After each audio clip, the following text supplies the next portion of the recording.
Doctor Aarti Yadav ji, Badaun से।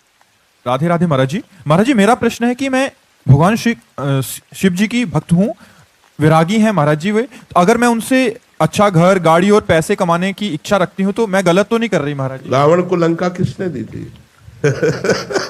बैरागी ही ले तो दी थी।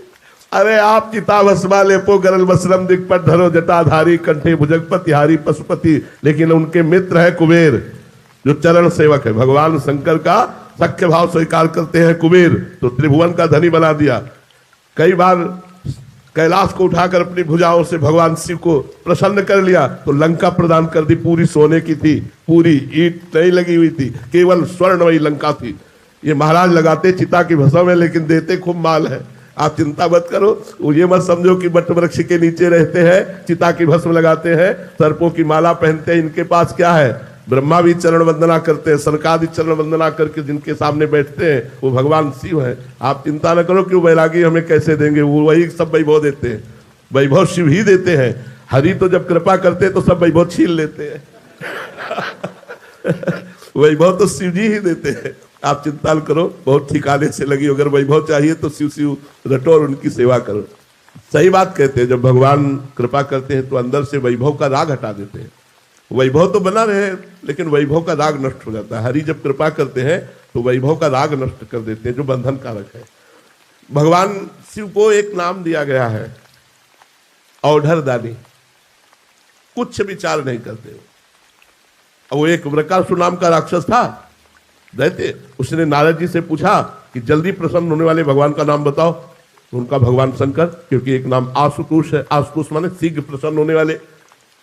अब उसने शुरू की आराधना। अग्नि स्वरूप भगवान शंकर का स्वरूप मान करके अपने शरीर के मांस को चीर करके और स्वाहा बोलने लगा। कुछ ही किया कि भगवान शिव तुरंत प्रकट हो गए। उनका अरे ऐसा क्यों करते हो, हम तो चुल्लू भर जल में प्रसन्न हो जाते हैं, एक बिल्व पत्र में प्रसन्न हो जाते हैं। ऐसा ठाकुर तो त्रिभुवन में नहीं भाई। आप देख लो, सब जगह सेव संतरा अंगूर चढ़ते, महाराज के ऊपर धतूर फल चढ़ता है, धतूर का फल चढ़ता है, अकौड़े का फूल। जो किसी के काम में लाए वो भगवान शिव ले रहे। भगवान शिव बहुत जल्दी प्रसन्न होने वाले। तो उन्होंने कहा तू इतना कष्ट क्यों कर रहा है, मैं तो इतने से प्रसन्न हूं, वरदान मांग। उसने कहा मैं जिसके ऊपर हाथ रख दूं वो भस्म हो जाए। भगवान शिव ने औढ़रदानी होगा तथास्तु। और उसकी दृष्टि बगल में गई, त्रिपुर सुंदरी भगवती उमा महामाया। उसने सोचा पहले बाबा के ऊपर हाथ रख के देखे, जिन्होंने हमको वरदान दिया उन्हीं के ऊपर हाथ। और उसकी दृष्टि बदल गई जगदम्बा के प्रति, और वो भगवान शिव के ऊपर हाथ रखने के लिए चला। भगवान शिव भागे, अपने ही वरदान से आप भागे।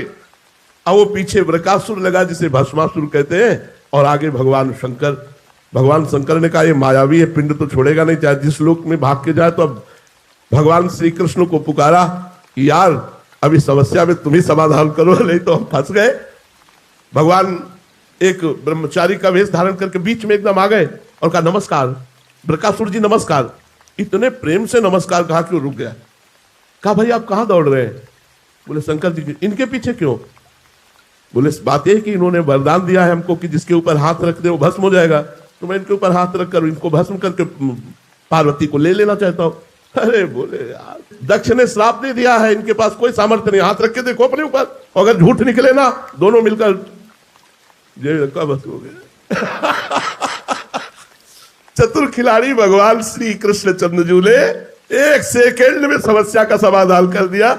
उसने जो भी ऐसे हाथ रखा वो भस्म हो गया। भगवान शंकर को जाकर के भगवान श्री कृष्ण ने प्रणाम किया, भगवान शिव ने श्री कृष्ण को प्रणाम किया। और भगवान श्री कृष्ण ने कहा जगत गुरु थोड़ा सोच समझ के वरदान दिया करो, ऐसी समस्या में फंस जाते हो। दोनों एक दूसरे को इष्ट मानते हैं। देखो भगवान श्री राम रामेश्वर की स्थापना करके पूजन करते हैं, तो महावीर हनुमान का रूप धारण करके भगवान शंकर 11वें रुद्र का अवतार हनुमान जी राम जी की चरण सेवा करते हैं। तो दोनों परम दानी परम उदार हैं। पर भगवान श्री हरि जब कृपा करते हैं तो संसार का राग हटा करके अपने प्रेम को प्रदान कर देते हैं, और भगवान शिव से जो मांगे वो प्रदान कर देते हैं। औढ़रदानी है।